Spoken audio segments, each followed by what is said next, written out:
भाई बहनों, praise the Lord, सभी को जय मसीह की। आज का जो संदेश है वो है परमेश्वर प्रेम है, और हर एक जो परमेश्वर को प्रेम करने वाला है वो अपने पड़ोसी से अपने समान प्रेम रखे। और इसका जो विषय वस्तु हमने उठाया है, ये भारत चीन का जो आज सीमा विवाद चल रहा है, इसके द्वारा हम लोग प्रस्तुत करेंगे इस संदेश को। तो आज हम लोग जानते हैं कि भारत और चीन डोकलाम के बाद आज फिर से आमने सामने हैं।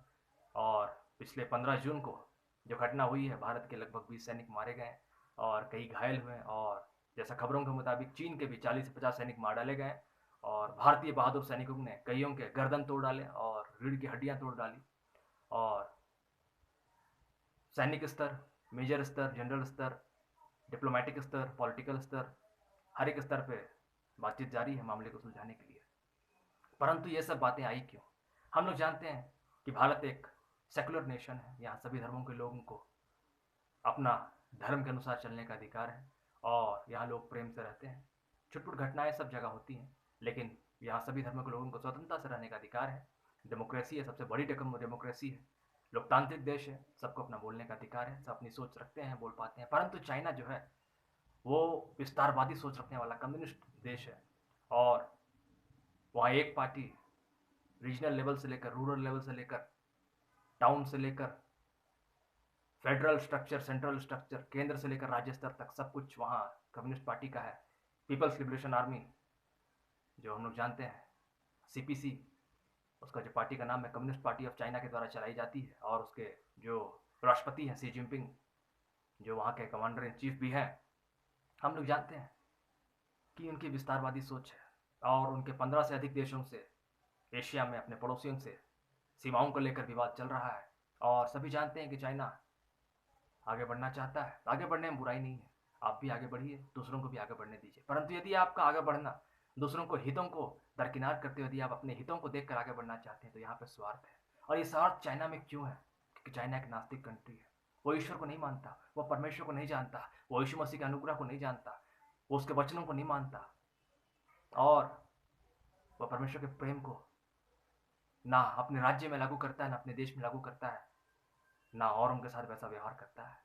और इसीलिए इसका सीमा विवाद है, क्योंकि वो नहीं जानता कि परमेश्वर से प्रेम का वचन क्या कहता है कि अपने पड़ोसियों से समान प्रेम रखो। वो तो एक नास्तिक देश है जो अपने कर्मों पर घमंड करता है। वो तो एक विस्तारवादी सोच रखने वाला देश है जो अपने अभिमान, अपने गुमान, अपने कर्मों पर घमंड करता है और संसार को जीतना चाहता है। जैसे एक समय में, एक वक्त पे सिकंदर भी जीतना चाहता था, परंतु हम लोग जानते हैं सिकंदर का अंजाम क्या हुआ। जवानी में ही, 30 वर्ष की आयु के बाद ही एक बीमारी के द्वारा उसकी मृत्यु हो गई। कहाँ रहा उसका बल, कहाँ रहा उसका सामर्थ्य? आज हम लोग देखते हैं कि चाइना पश्चिम देशों से, यूरोप से व्यापार में बहुत आगे बढ़ रहा है। विश्व की दूसरी नंबर की इकोनॉमी है अमेरिका के बाद। और कोरोना वायरस फैलने के बाद आज चाइना को तो बहुत ही कम नुकसान हुआ है, और दूसरे देशों को, यूरोप और अमेरिका और अफ्रीका देशों को काफ़ी नुकसान उठाना पड़ा है। और आज चाइना सोच रहा है कि ये उसके लिए अच्छा मौका है कि ये अपनी विस्तारवादी नीतियों को आगे बढ़ाए। और जब लोग अभी उभर रहे हैं इस वायरस से, चाइना अपनी विस्तारवादी नीतियों को अंजाम दे रहा है और सोच रहा है कि मैं अपनी जो इकोनॉमी को आगे बढ़ाना चाहता था, मैं 2049 तक, 2050 तक जो सुपर पावर बनना चाहता था, चाइना सोच रहा है कि मैं उसे 10, 12, 15 सालों में अचीव कर लूँ। ये विस्तारवादी नीति है, और ये नीति शैतान की नीति है, ये संसार की नीति है जो परमेश्वर के विरुद्ध है, जो पड़ोसी प्रेम के विरुद्ध है।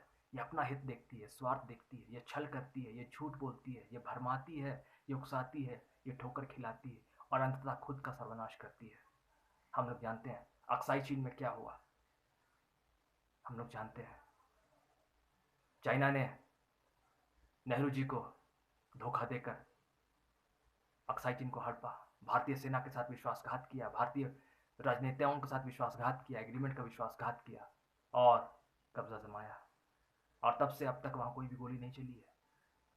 उसके बाद, माफ़ करिएगा, 1967 के आसपास एक बार चाइना के सैनिकों ने गोली चलाई थी और 80 से 90 भारतीय सैनिक मारे गए थे। उसके बाद भारत ने भी जवाबी कार्रवाई की थी, तकरीबन 400, 450 आंकड़ा दिया जाता है, चीनी सैनिक मार डाले गए थे। उसके बाद एग्रीमेंट हुआ था, कई बार एग्रीमेंट हुआ है, 90 के दशक में, 2000 के दशक में रिन्यू किया गया है कि वहाँ कोई भी गोली नहीं चलेगी। और हम लोग देखते हैं कि आज वहाँ शारीरिक युद्ध होता है, जब कोई विवाद होता है, पत्थरबाजी होती है, लाठीबाजी होती है, लोहे का रड से, जो चाइना के द्वारा उकसाया जाता है, चाइना सैनिकों के द्वारा, और भारत उनका जवाब देता है। तो ये सब परेशानी क्यों है? क्यों यहाँ शांति नहीं है? शांति इसलिए नहीं है क्योंकि शैतान ने चाइना को भरमा दिया है। चाइना परमेश्वर के वचन को नहीं जानता, चाइना के लोग परमेश्वर को नहीं जानते, और जो लोग परमेश्वर पर विश्वास करते हैं वहाँ कुछ एक 5-10% लोग जो प्रभु को वचन सुन रहे, जानना चाहते हैं, चाइना उनको दबाता है। चाइना अपनी ओर से बाइबल को जनरेट कर रहा है, अपनी ओर से बाइबल को नया रूप दे रहा है, अपने मन के मुताबिक, अपनी इच्छा के मुताबिक, जैसे रिपोर्ट आ रही है। चाइना वहाँ धार्मिक शोषण करता है, धार्मिक उत्पीड़न करता है, उनको सताया जाता है, उनको फ्रीडम नहीं है वचन प्रचार करने का, उनको अपने तक वचन रखने को बोला जाता है, जो कि धार्मिक स्वतंत्रता जो बाइबल की है और भी धर्मों के है, कि आप अपने विश्वास को औरों के साथ साझा कर सकते हैं। उनको अपनाना नहीं अपनाना ये उनकी व्यक्तिगत सोच है।